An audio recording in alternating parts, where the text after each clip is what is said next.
Welcome back to JDM Legends, presented by Turn 14 Distribution, where today we get to the bottom of that misfire.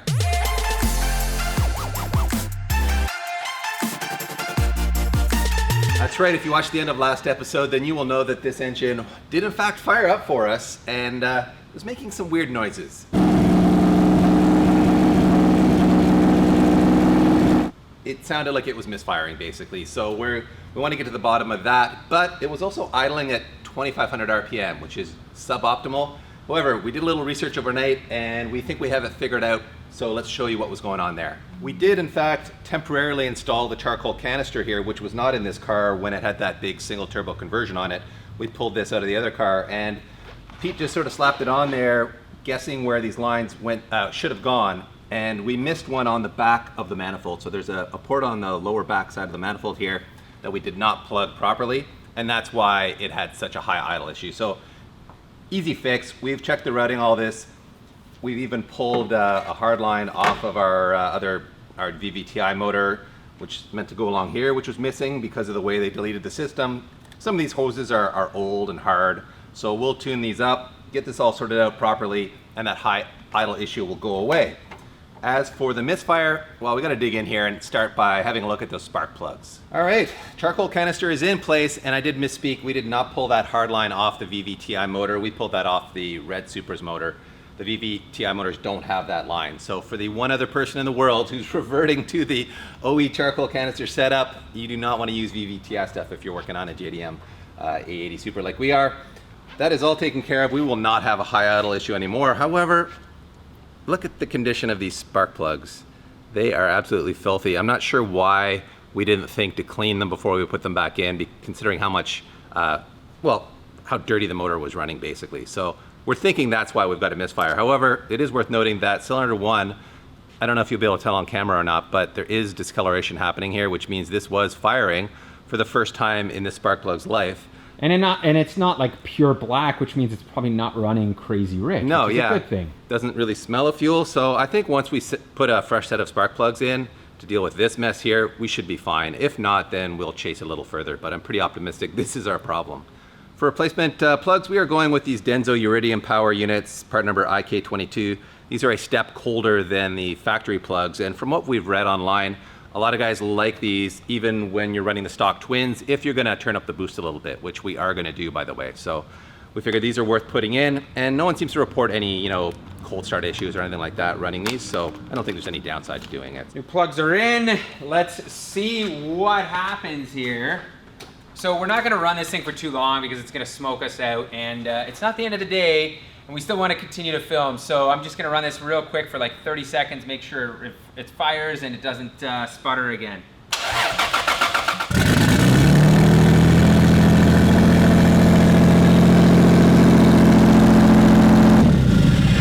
Bam! Sounds good, man. That sounds perfect. 1700 RPM, which is supposed to be your cold idle, so I think she is good to go. As you would have seen in a previous episode, we did dump a fresh batch of motor oil in here after we took out that fuel flooded oil that was in here. We decided to show you their new high mileage oil, which is designed specifically for motors over 150,000 miles.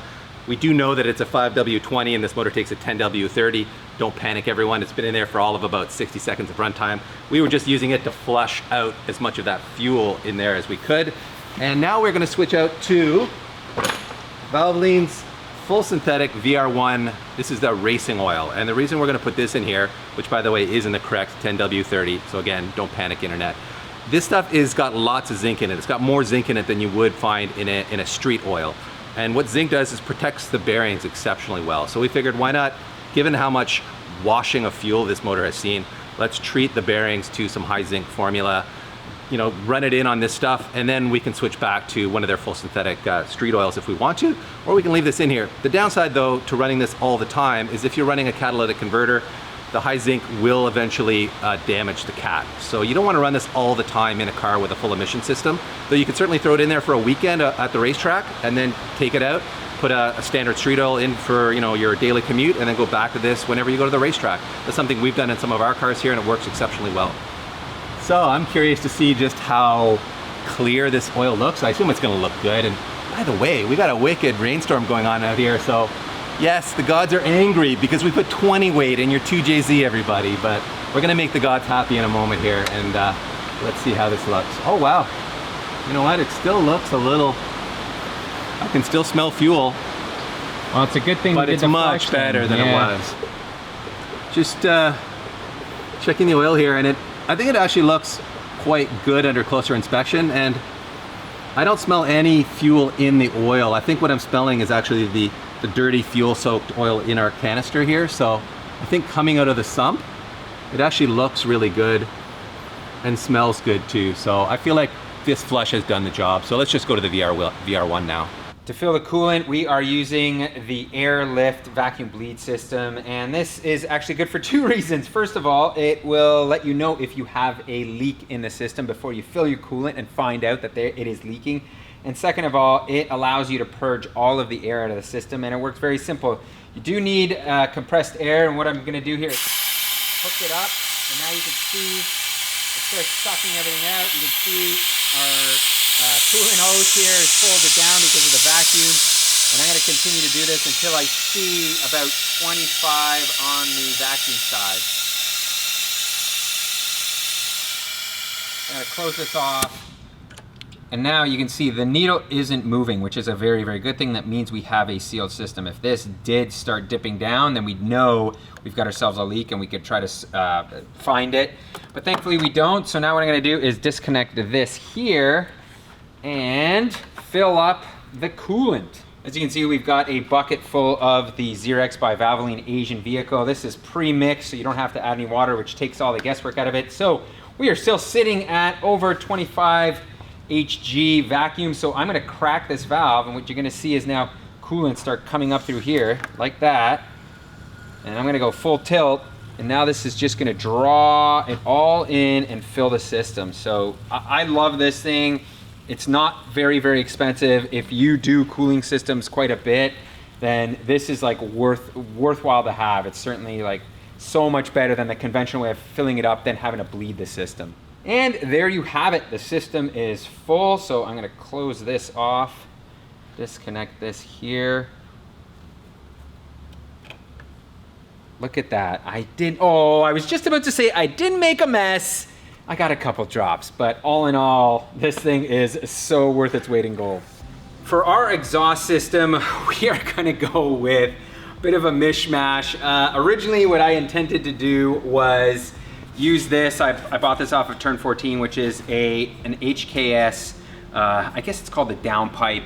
However, you need the front catalytic converter to use this. But then I got to thinking, well, we have this piece that came off of the red Supra, and it is already a full 3-inch downpipe. It has everything we need other than a cat. And we are going with a G-Sport one.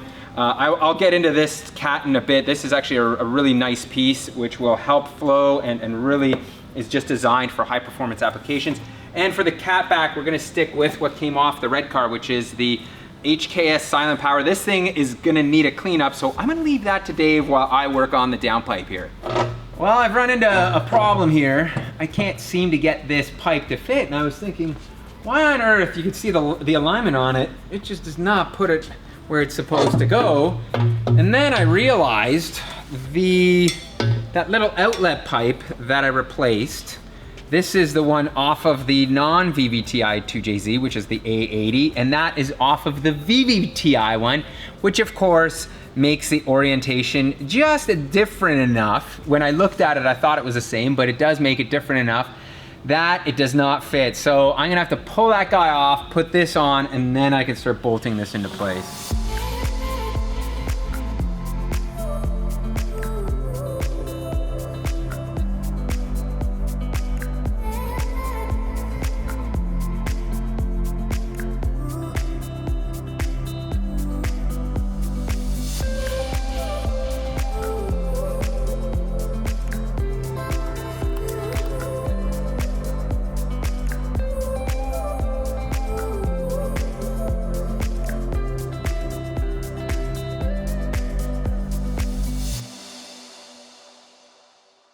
Look at that, everybody.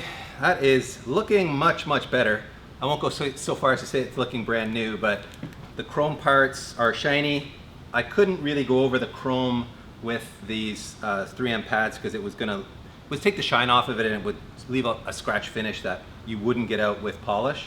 But the stainless parts that aren't chrome, we did go over on Ken Wagon's advice. That was a Ken Wagon spotting, everyone, with some of these red pads, and man, it did a remarkably good job of removing that light surface rust that was on there.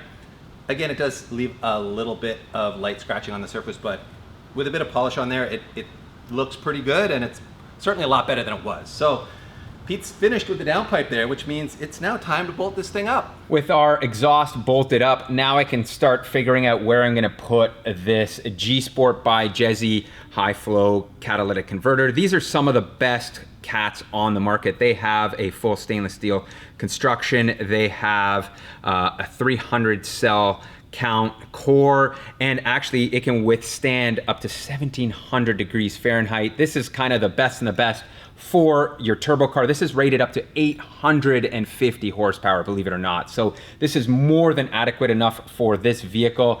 And they actually have a new Gen 2 series, which are even more higher flowing. You can get them in 4 inches, which we may do on our other Supra. So you may see another one, and then we'll be able to dyno test it. But what we're gonna do right now is cut this pipe up and put this in here. And what I think I'm gonna do is, the stock one, the stock cat, secondary cat on this car resided around here. So I'm gonna put it, I think, just right around here, and it should be perfect.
I am just tightening up the final bolt here, and the exhaust is in place. You can see the Jezzy G-Sport cat is also welded nicely. It went pretty well. Actually, no complaints at all. I'm really happy that we put this in because, as I mentioned previously, I think this is gonna be just enough back pressure that the turbos need, let's hope. But more importantly, we are now fully legal to be driving this thing on the street. Getting some CrossFit in here with our new Interstate battery. This is a OE spec and size battery that we got locally from A&A Auto, who are a Hamilton-based, I wouldn't call them a wholesaler, but they sell automotive parts at amazing prices. They've got great prices on these Interstate batteries. So if you're local and you're looking for a battery, look up our friends at A&A Auto. And did you choose that because it was green, DP? I mean, there's a I little like bit it. of It fits the theme. It's a little green theme. We've got some Fortune green, we got some Supra green, now we got some Interstate green. We got all the greens going on here, and we're spending some green on these Supras too, aren't we, PT? So now that we've got a battery in here that's fresh and ready to party, maybe it's time to bolt this down and actually hear what this exhaust sounds like. All right, this time I expect to have a nice, quiet exhaust note. So let's do this. Oh, that's Supra, baby. That sounds like Supra. Oh man, DP, I think we're gonna have to go around the back to listen to this thing. Oh, just listen to that. That is like pure Supra with the HKS exhaust. Let me give you a couple revs here.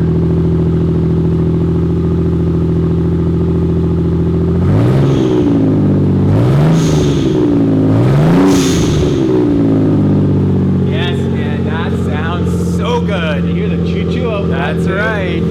Well, I spoke a little too soon. The idle is back up again, above 2,000 RPM, which is really, really weird because it seemed to have been, like, the cold start was around 1,700. And I don't know if you guys can hear it, but it does sound like there's a light misfire still happening.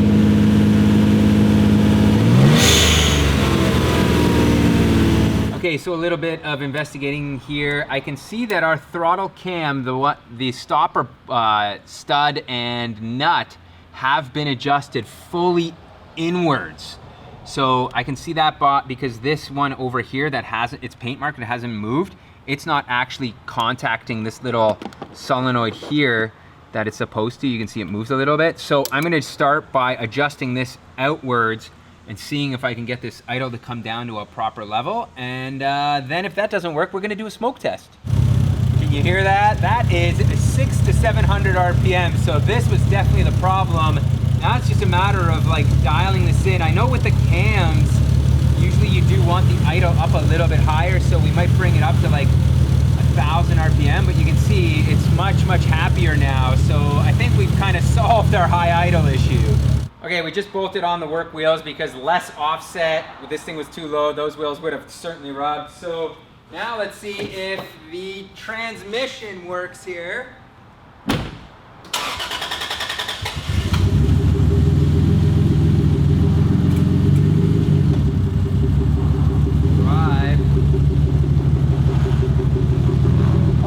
She's moving. Maiden voyage. Burnouts for distance. Here we go. Got stuff rattling.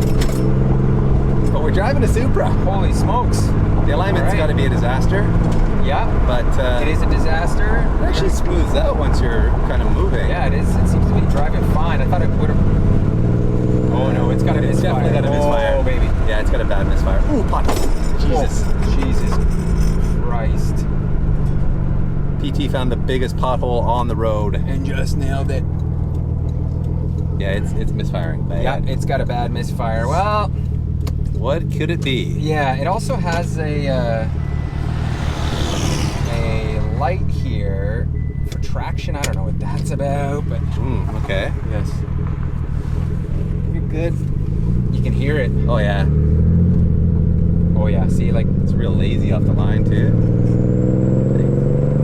It's building boost, but my goodness, it's definitely on 5 cylinders. It's something. If not. Yeah. So we're gonna have to go back to the drawing board here and try to figure out what's going on here. But man, coil pack, wire, something like that.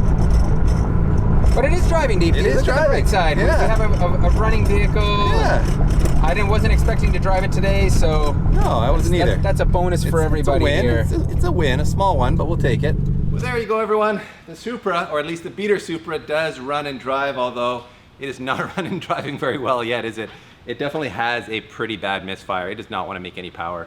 Feels like it might even be down 2 cylinders. It's like really rough. So in the next episode, we will dig deep on that and figure that all out so that it is running the way it should be, and then we can get down to some other details on this before we can really call it complete and move on to those other 2 cars that we know you guys are all waiting patiently for. Some of you less patiently than others. So thanks again for watching, everyone, and thank you Turn 14 for letting us live all our JDM Legend dreams. We did run the motor, I think, just long enough to fully circulate it. When I chatted with Michael Wahorlik at Valvoline about the oiling systems and motors, he said about 30 to 60 seconds and the oil will make a full revolution through the engine.